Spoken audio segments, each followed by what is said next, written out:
Kia ora, comrade. Welcome to the show. Thank you for being available to the Fourth Estate. Your democracy is grateful. Kia ora. Thanks for having me. Debbie, I want to start tonight with some good news because, Jesus, things are pretty grim in New Zealand right now, and it is important to celebrate the wins where we can. And we collectively had one with the decision to stop the controversial fast-track Trans-Tasman Resources Seabed mining proposal, a project you have passionately fought against your entire political career. When people of conscience work together, they can prevent environmental vandalism, can't they? Absolutely. I mean, this is a huge coup for the people, and it is absolute power to the people who had everything stacked up against them, including a absolute arrogant minister who shamelessly went out and promoted mining, who had relationships beyond what anyone in an executive position should be having. They had won and set some huge precedents in the Supreme Court. And so to have this win against a minister who not only promoted it, but actually designed the legislation to trip everyone up is an absolute, exciting win. And I think that's the thing that we've got to hang on to, is that the wins in Aotearoa aren't in Wellington. The wins are on the ground. The wins are being out there with our whānau who are turning up day after day and confronting some of this and taking it on head on. That's unity. That's unity in action. Yeah. I think people have gotten a little bit, I don't know, fake about, what Wellington should be and what political parties and leaders should be. What they should be doing is having a wai, lining up with our people and hitting them right between the eyes. And it was just the best Waitangi day ever because we got the news the night before Waitangi. Preach. The fact this was turned down despite Matua Shane Jones' deplorable fast-track program tells us, does it not, that we shouldn't allow cynicism of how rigged the system is to eclipse resistance. Did you ever feel like you weren't going to win in this fight? No, because, I guess the thing is that, this is 14 years. My papa's 84 now. So, you can imagine, I think he was 70 when we started. And the rangatahi who were there holding up the banners when we first turned up, to Parliament, and those politicians, and I'll tell you, every party, bar National at the time, came lobbying us, told us if they got into government, that the first thing they'd do was ban this. They didn't, including James Shaw. And so, what we've done is had generations have this battle. The rangatahi who are with me now are now the CEOs of the iwi, are now the chairs of the hapu, and now of the governance in the marae.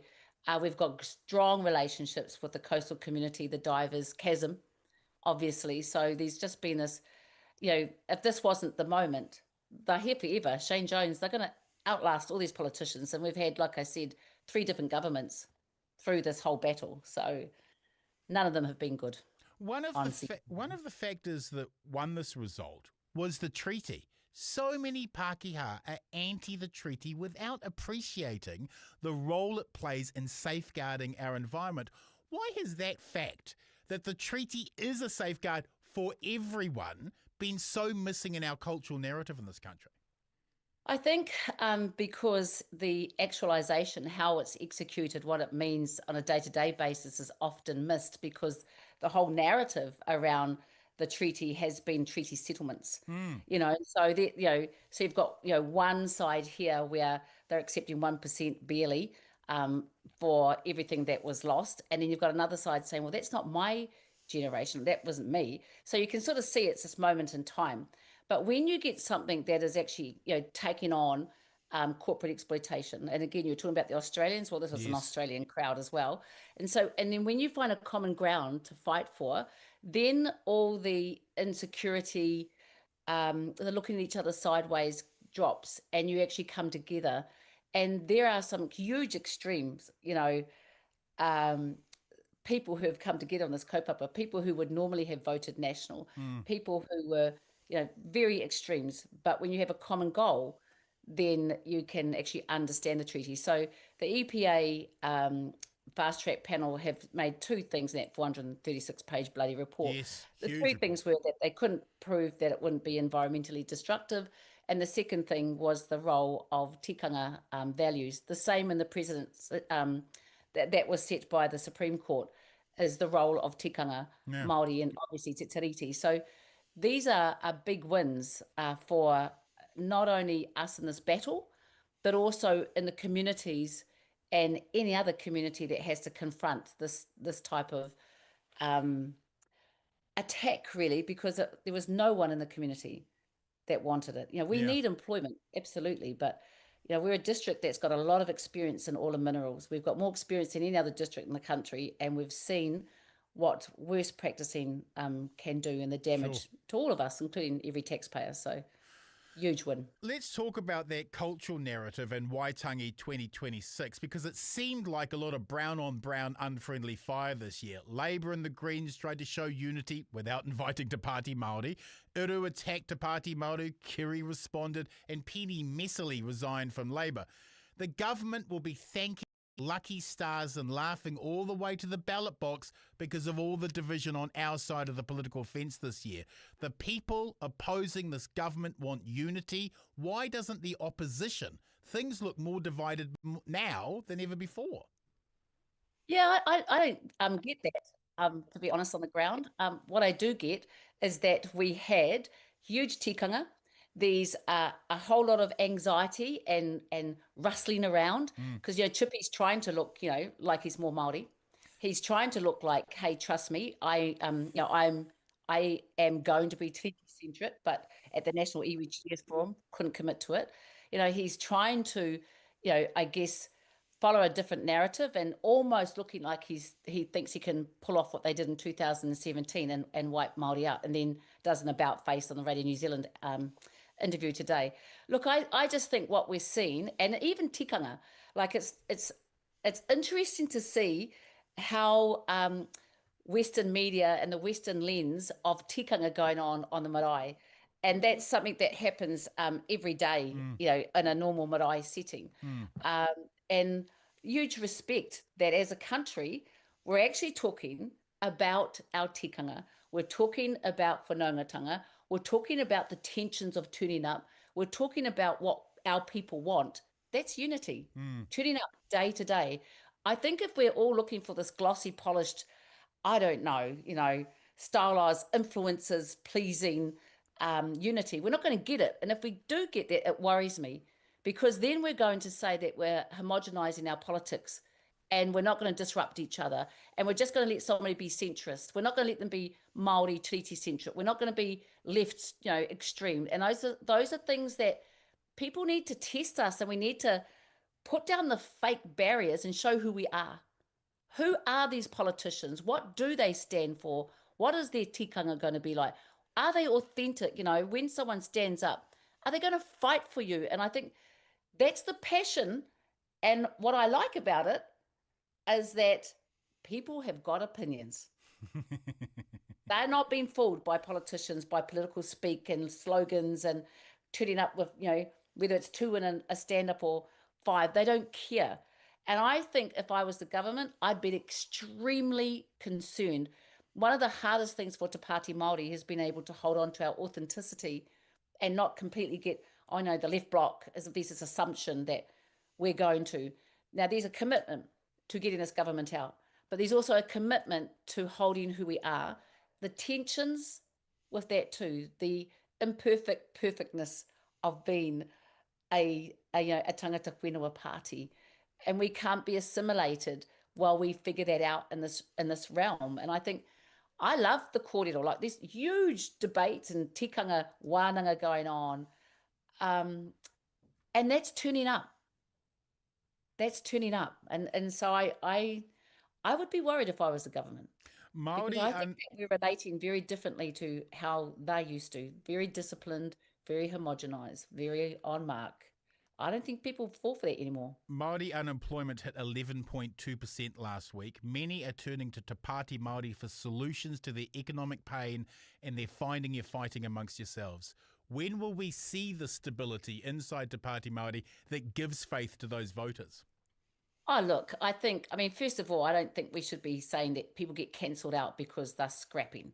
And I don't think I've been involved in any scraps, to be honest. It's very stereotypical thing that all the Māoris are having a fight, but hey, Judith Collins left, Penny's left, and the settler parties aren't. They're all calm.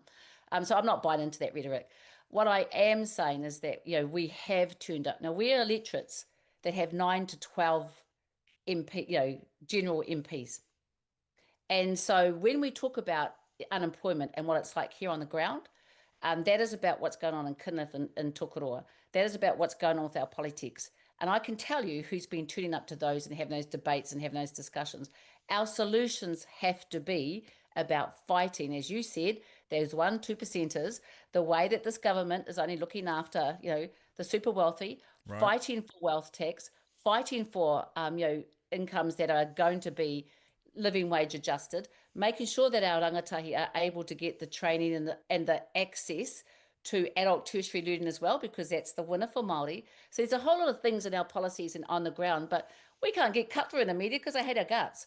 And that's okay. So, I think that, the rhetoric that when are they turning up, if you were to talk to all the polytechnics in my backyard in Te Taihuaru, they will tell you that 5 years has been to every single one. Yeah. That's right. Yeah. That's right. The reason so much focus is on Te Pāti Māori, of course, is because poll after poll after poll keeps telling us there is no left-wing government. There is no change of government without Te Pāti Māori.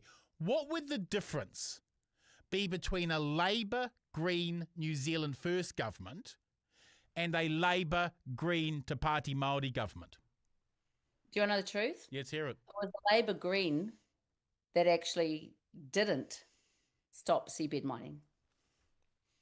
Right. James Shaw came to see us and promised that if he got into government, actually the Greens, it was a Labour Greens government in 2017 and 2000 that didn't stop seabed mining, that sat there and defaulted to what it is that the mainstream, party wanted.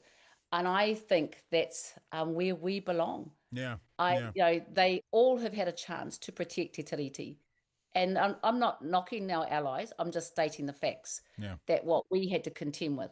So that is the point of difference. And we are the only treaty, tangata whenua party. Again, sure, imperfect, but there is no other. We don't have to go through a non-Māori caucus to push through a Māori line. And I think those are really important for our people right now who are really hurting. In saying that, we actually have to make sure we look after everyone that's been left behind, because they have ruthlessly been bowled over by this government. I've got a family member that's gone over to Australia for the very reason that 75,000 others did. Right. And that hurts. Yeah. That hurts on the ground. So there's a whole lot of things that we have to worry about. And I think the extremism of us frightens people. But I'm going to tell you now, I have seen the other side where it's been too conservative.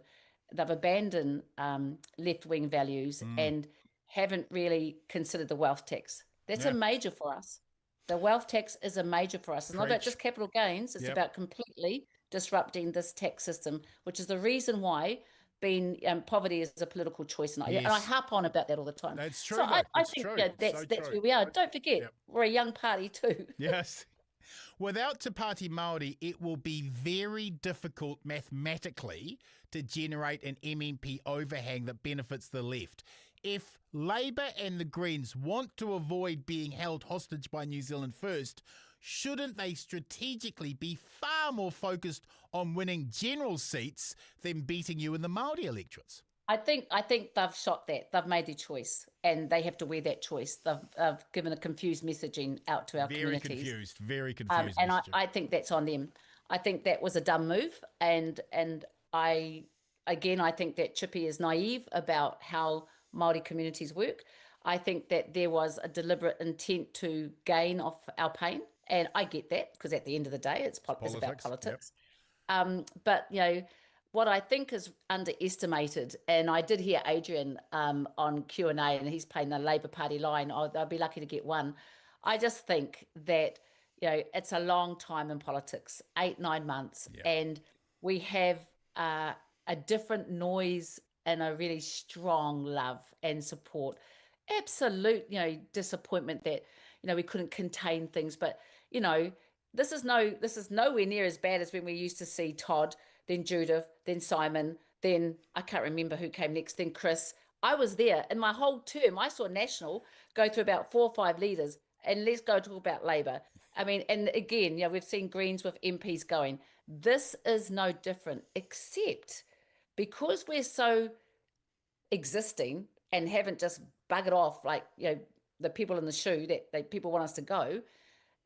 There is a real intent to continuously undermine us. Now, we've got New Zealand First with the potential of Shane Jones being the leader, who is out there, absolutely lobbying to say, oh, this is what I will do. I will give more powers to the ministers so that this mining can happen, so that our tile could be exploited, so that offshore investors can come in and then take their profits and obviously their jobs, because there's no jobs for locals in seabed mining. Right.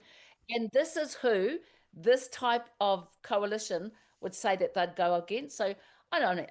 I think the chess players are being very naive. I see the polls, but actually they underestimate what electorates do. So finally, it's going to be fun. Finally, Debbie, what are your hopes in the upcoming judicial review of the Mariamino membership case? I saw that she had speaking time today in Parliament from the Māori Party. Is there some hope of reconciliation there? Of course there is. I mean, there has always been hope. And that's not the first time we've given speaking slots to Takuta, and a couple of times, when it's been a right kaupapa for Mariamino to represent. I mean, we'll wait for the decision. We didn't go to court, so we've always, been hoping. Right. And so whatever the decision's made, we'll carry on and mahia to mahi. But I think it's really important to, again, let people have their processes.